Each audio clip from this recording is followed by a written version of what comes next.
Hi guys, so today we're going to be unboxing the Shark Navigator Swivel Pro Complete.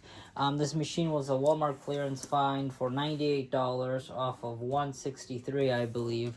So if you guys are needing a vacuum just for floors and rugs, something basic, I wouldn't recommend this to wall-to-wall carpeting, but for floors and rugs, this is a good vacuum. If you guys look at my other post, you know more about the Shark Stratos that I also got 2 days ago. So look at that post to know more about that. But let's start by unboxing this Shark and see how it works and performs and give it a run as well. Alright, so you get the instruction manual, which we don't need. This machine comes with a crevice tool and a upholstery tool, cardboard. Get the wand of it. There'll also be a comparison video to the Stratos to see the $300 price range difference, to see if it's worth it or not in terms of the dual clean or whatnot. Definitely the wand feels much more cheaper than the Stratos. It's much more thinner, not as good quality. I'll get to the unit of the machine.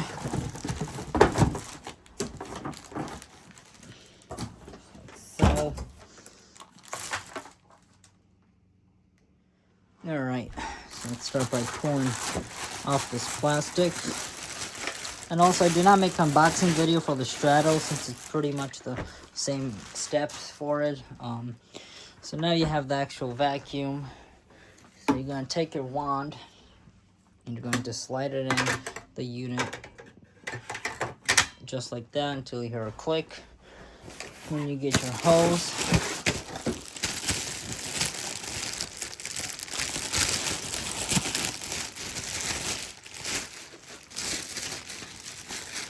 get that out of the plastic.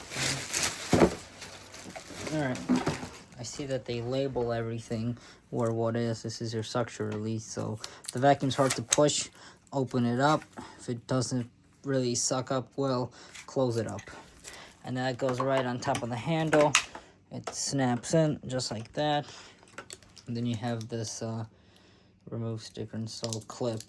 You have a hose clip as well, so the sticker should get removed first, as it says. Let me get some scissors. And that gets snapped just like that.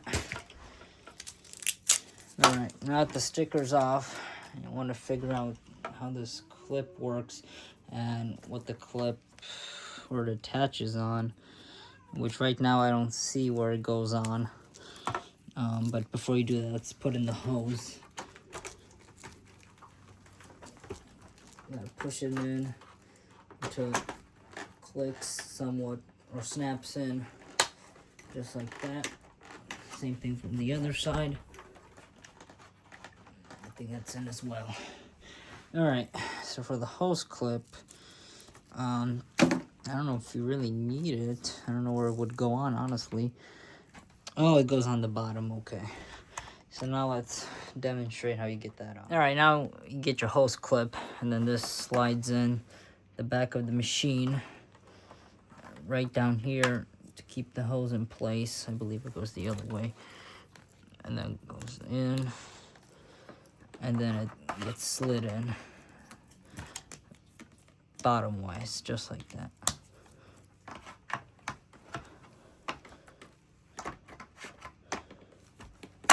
There we go. It's kind of a rough click, and then this snaps in just like this. And then you take your two tools. So yeah, it comes with this upholstery brush that goes on one end, and then you get your crevice tool.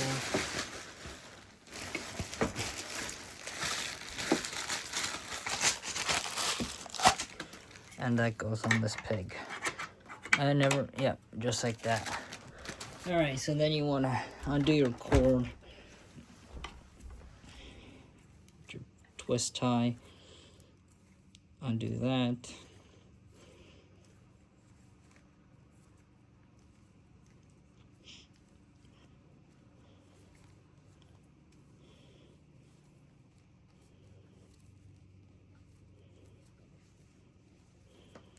Alright, want to remove your end plug.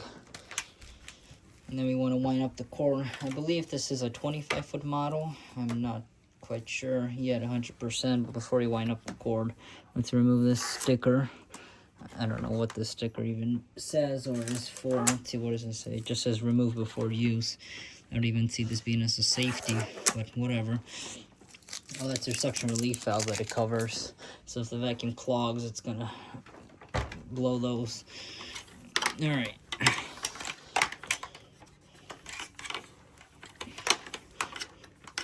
This is a very cheapy shark. I mean, but what do you expect for a $100 vacuum? This is probably all this is worth, and retail or wholesale price probably even less. So, but we're gonna give it a run anyway and see how it sounds and if it's worth buying and wasting your money on.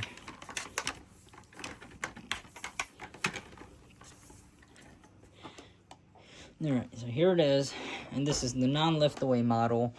It's this weird non-purplish color. It's hard to tell what color this machine is, like a purple blue. So you have your filters in here that you should wash every month, depending how often you use this machine. These go right in here.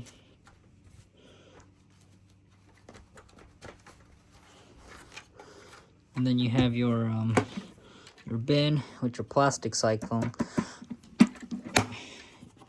You empty it from the bottom, just like that. Then in here you have your pulse motor filter. I believe this slides down.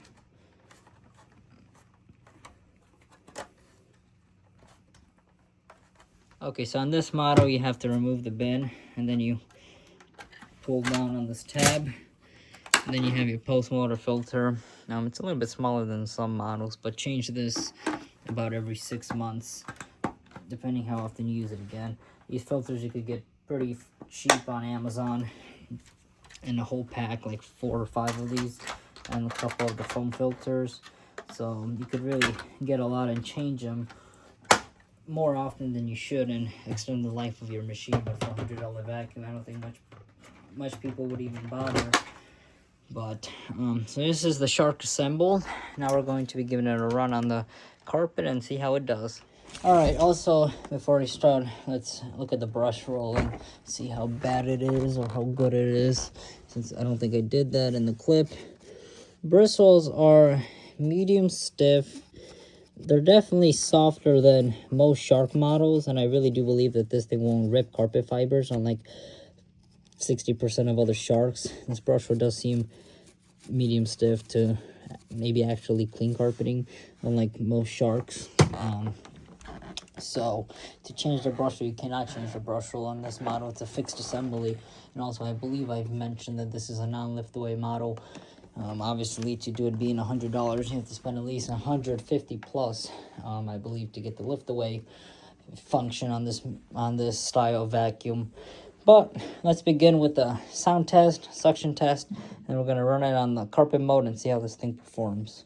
I did pre-vacuum the carpet because I do want to keep this machine in somewhat new condition and use it rarely. So anyway, let's begin.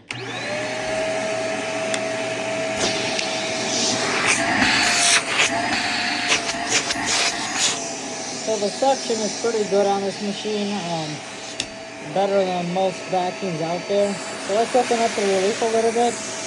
And first let's recline it to see if the brush will stop, or if it spins on. Okay, so your brush will does spin like on floors. So now let's put it on the carpet and see how it does.